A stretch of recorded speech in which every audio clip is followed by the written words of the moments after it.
वय वर्ष 70 गाठत आलेला कुख्यात गुंड बंडू आंदेकर सध्या त्याच्याच नातवाच्या म्हणजे आयुष कोमकरच्या हत्या प्रकरणामध्ये तुरुंगात असलेला पाहायला मिळतोय। मात्र तरी सुद्धा जरी तो तुरुंगात असेल तरीही बाहेर त्याच्या आंदेकर गँगची चर्चा पुन्हा एकदा सुरू झाली आहे। कारण ते म्हणजे गणेश काळे हत्याकांडाचं। गणेश काळेची हत्या याच आंदेकर गँग मधल्या काही नंबरकारांनी केली आणि पुन्हा एकदा या गँगची दहशत पुणे शहरामध्ये पसरलेली पाहायला मिळाली। मात्र गेल्या जवळपास 30 दशकांपासून पुण्यातल्या गुन्हेगारीवरती स्वतःचं वर्चस्व निर्माण केलेल्या या आंदेकर गँगचा आणि याच गँगचा म्होरक्या असलेल्या या बंडू आंदेकरचा अल्पवयीन पॅटर्न पुन्हा एकदा चर्चेत आलाय। नेमका हा अल्पवयीन पॅटर्न काय हेच जाणून घेणार आहोत। नमस्कार, मी समृद्धी आणि तुम्ही पाहताय टॉप न्यूज मराठी। कुख्यात गुंड बंडू आंदेकर हा गेल्या जवळपास 30-35 वर्षांपासून पुण्यातल्या गुन्हेगारीमध्ये सक्रिय असलेला पाहायला मिळतो। सध्या तो 69 वर्षांचा आहे आणि तरी सुद्धा तो अजूनही गुन्हेगारीमध्ये सक्रिय आहे। त्याच्या पाठोपाठ आता त्याची मुलं आणि त्याची नातवंड सुद्धा गुन्हेगारीमध्ये असलेली पाहायला मिळतात। मात्र प्रत्यक्षात आता जर आपण पाहिलं तर गेल्या अनेक वर्षांमध्ये याच आंदेकर गँग कडून ज्या काही गुन्हेगारी कारवाया करण्यात आल्या, जे गुन्हे करण्यात आले, या सगळ्याच गुन्ह्यांमधली एक कॉमन गोष्ट असते, ती म्हणजे या गुन्ह्यांसाठी वापरले जाणारे किंवा या गुन्हे प्रत्यक्षात करणारी अल्पवयीन मुलं।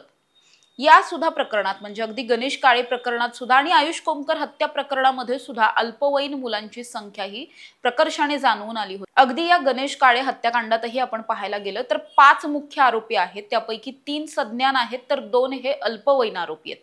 त्याचबरोबर आयुष कोमकर प्रकरणामध्ये सुद्धा एक आरोपी अल्पवयीन आहे, 2 आरोपी अगदी 19 आहेत, एक 20चा आहे, एक 21चा आहे। अशा पद्धतीचे हे सगळे तरुण असलेले पाहायला मिळतात।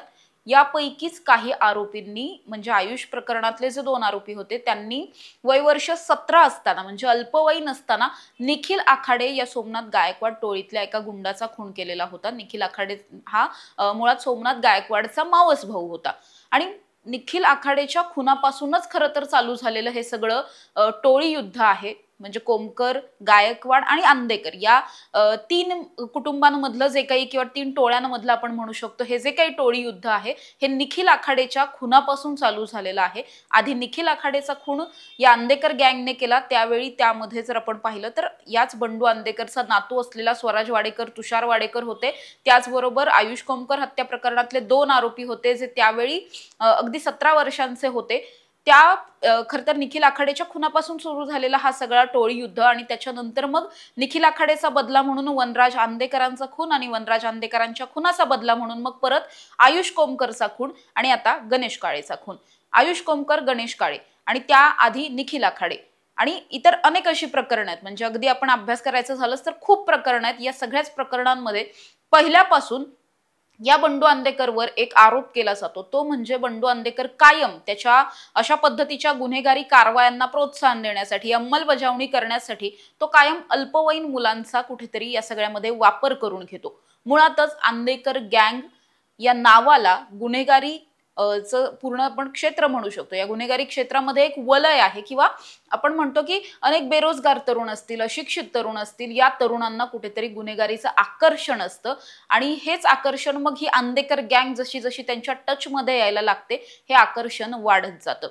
मग बंडू आंदेकर काय करतो तर बंडू आंदेकर अशा पद्धतीच्या अल्पवयीन मुलांना थोडेसे नवीन कपडे देणं असेल, काही पैसे देणं असेल, प्रेमाचे 4 शब्द बोलणं असेल किंवा त्याचबरोबर अगदी देवाधर्मांच्या गोष्टी सांगणं असेल आणि असं करून त्यांना आपल्या बोलण्यामध्ये अडकवतो। बोलण्यात अडकवून आपण कसे त्यांच्यासाठी या सगळ्या अल्पवयीन मुलांसाठी आपण किती चांगलं काम करू शकतो वगैरे अशा पद्धतीने त्यांना भूलथापा देतो आणि याच भूलथापांच्या नंतर ही मुलं सुद्धा या सगळ्या बोलण्याला भुलली जातात आणि त्याच्यानंतरच ही मुलं याच बंडू आंदेकरसाठी काहीही करायला तयार होतात। आणि मग काहीही म्हणजे काय तर अर्थातच अशा पद्धतीचे गुन्हे करायला तयार होतात।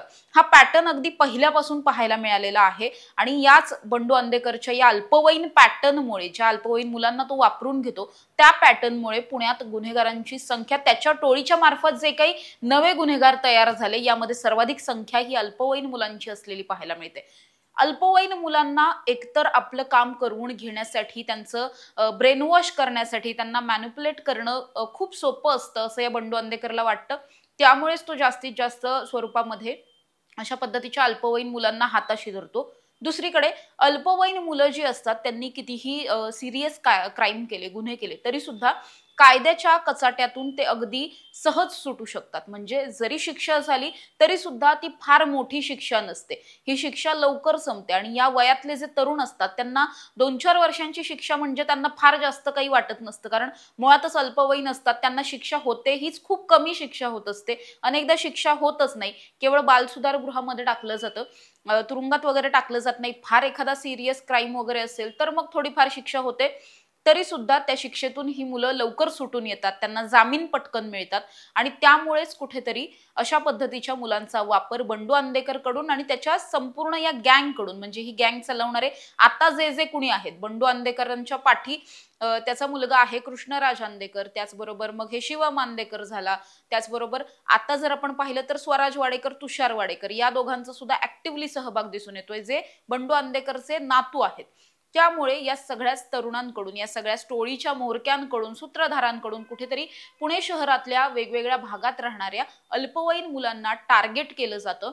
या टोळीचे जे सज्ञान मेंबर्स आहेत त्यांच्याकडून अशा पद्धतीने अल्पवयीन मुलांना हेरलं जातं, त्यांना या टोळीचं आकर्षण निर्माण केलं जातं, त्यांच्या भेटीगाठी या अंदेकर कुटुंबाबरोबर घडवून आणल्या जातात आणि त्याच्यानंतरच ही मुलं अंदेकरांसाठी काम करायला तयार होत असलेली पाहायला मिळतात। त्यामुळे गेल्या अनेक वर्षांपासूनचा बंडू अंदेकरचा हा संपूर्ण पॅटर्न आहे। म्हणजे आपण अगदीच बोलायला गेलो तर बंडू अंदेकर हा पुण्यात अगदी एथिक्स नसलेला किंवा तत्व न पाळणारा गुन्हेगार म्हणून तो प्रचलित असलेला पाहायला मिळतो। मुळातच तो गुन्हे करण्यासाठी नवनवीन अल्पवयीन मुलं भरतो, म्हणजे अगदी त्याच्या टोळीत खूप सर्रास गुन्हे दाखल असलेली सराईत गुन्हेगार जे आहेत त्यांना तो न वापरता, किंवा जरी ही मुलं असतील तरी सुद्धा त्यांच्याबरोबर आणखी काही अल्पवयीन मुलांचा, यामध्ये नवीन मुलांचा भरणा हा प्रत्येक गुन्ह्यामध्ये नाविन्याने दिसून येतो। त्यामुळे अशा पद्धतीची काही जुनी मुलं, काही नवीन मुलं, अशी मुलं भरून मग एखादी ती गँग तयार होते, एक टोळकं तयार होतं आणि या टोळक्याकडून एखादा गुन्हा केला जातो। मग त्यातले काही जण अडकतात, जे सज्ञान असतात त्यांना शिक्षा होते, जे अल्पवयीन असतात ते इझिली सुटतात। अशा पद्धतीने स्वतःची गँग वाढवण्याचं काम या अंदेकर टोळीकडून गेल्या अनेक वर्षांमध्ये झालेलं पाहायला मिळतं। यामुळेच पुण्यातल्या नवीन गुन्हेगारांची जी काही संख्या आहे ही सुद्धा मोठ्या प्रमाणात वाढताना पाहायला मिळते। त्यामुळे मुळातच हा बंडू अंदेकर स्वतःच्या या सगळ्याच त्याच्या या सगळ्या पॅटर्नमुळे कुठेतरी बदनाम असलेला पाहायला मिळतो। तर दुसरीकडे बंडू अंदेकर हा कायम, म्हणजे अगदी गुन्हेगारीमध्ये जर आपण पाहिलं तर गुन्हेगार कायम 1 to 1 त्यांची गुन्हेगारी असते, ते कधी त्यांच्या एकमेकांच्या कुटुंबापर्यंत फारसे जात नाहीत। मात्र बंडू अंदेकर हा कायम आपला जो कोणी प्रतिस्पर्धी असेल त्याच्या कुटुंबापर्यंत जातो। एकेकाळी त्याने त्याच्याच एका, म्हणजे अगदी प्रमोद माळवदकर आणि या अंदेकर गँगचं पहिलं टोळी युद्ध अगदी पुणे शहराने पाहिलेलं होतं। त्यावेळी सुद्धा माळवदकरांच्या वडिलांचा, काकांचा खून करण्यापर्यंत गेलेला हा बंडू अंदेकर आहे। त्यामुळे आपण जर बघितलं तर अगदी अल्पवयीन मुलांना हाताशी धरायचं आणि प्रतिस्पर्ध्यांच्या घरापर्यंत, कुटुंबापर्यंत पोहोचायचं, कुटुंबावरती घाव घालायचे, अशा पद्धतीने त्याचं हे गुन्हेगारी क्षेत्र, त्याचा हा पॅटर्न असलेला पाहायला मिळतो। त्यामुळेच बंडू अंदेकरला जोपर्यंत जास्तीत जास्त शिक्षा होत नाही, किंवा त्याच्या पाठी आता त्याचे हे सगळे जे कृष्ण अंदेकर असतील, स्वराज तुषार वाडेकर असतील, शिवम अंदेकर असेल, हे सगळे जे आता या नवीन गँगची सूत्र हातात घेऊ पाहतायत किंवा नवीन म्होरक्या म्हणून जे कोणी उदयास येत आहेत, या सगळ्यांचे सुद्धा मुसके आवळणं अतिशय गरजेचं असणार आहे। अन्यथा पुणे शहरामध्ये अशा पद्धतीने अल्पवयीन मुलांचा वापर करून गुन्हे करवून घेण्याची ही जी काही प्रवृत्ती किंवा हा जो पॅटर्न पाहायला मिळतोय, हा भविष्यात सुद्धा वाढतानाच दिसून येईल आणि यामुळे अर्थातच पुणे शहरामधल्या नवीन तयार होणाऱ्या गुन्हेगारांची संख्या सुद्धा वाढणार आहे आणि त्यामुळेच पुणे पोलिसांना भविष्यात सुद्धा ही गुन्हेगारी आवरणं, याला आळा घालणं प्रचंड अवघड होणार आहे। त्यामुळे मुळातच अल्पवयीन मुलांना अशा पद्धतीच्या गुन्हेगारांपासून, गुन्हेगारी टोळ्यांपासून दूर ठेवण्याचं आणि जेव्हा केव्हा ही अल्पवयीन मुलं पहिला गुन्हा करतील तेव्हाच त्यांना अशा पद्धतीने शिक्षा करणं किंवा अशा पद्धतीने त्यांना समज देणं की इथून पुढच्या काळात जेव्हा ते सज्ञान होतील तेव्हा त्यांनी या गुन्हेगारीमध्ये पाऊल ठेवायला नको, अशा पद्धतीने काहीतरी काम पुणे पोलिसांनी करणं सुद्धा आता गरजेचं झालंय। त्यामुळे या सगळ्यावर पुणे पोलीस नेमकं काय करतात हे सगळंच पाहणं महत्त्वाचं असणार आहे। तोपर्यंत इथेच थांबूया। तुम्ही पाहत राहा टॉप न्यूज मराठी, आपला महाराष्ट्र, आपली बातमी। तुमची car, electric panel, data server आगीपासून सुरक्षित आहे का? नाही? मग आजच बसवा F protect temperature activated fire suppression device. यामध्ये आहे eco friendly non toxic pressurised liquid, जे आग लागल्यास क्षणार्धात ऍक्टिव्हेट होऊन आगीवरती मिळवते नियंत्रण। बसवण्यास अतिशय सोपे आणि सुटसुटीत टेकालिपचे एक दर्जेदार उत्पादन एफ प्रोटेक्ट.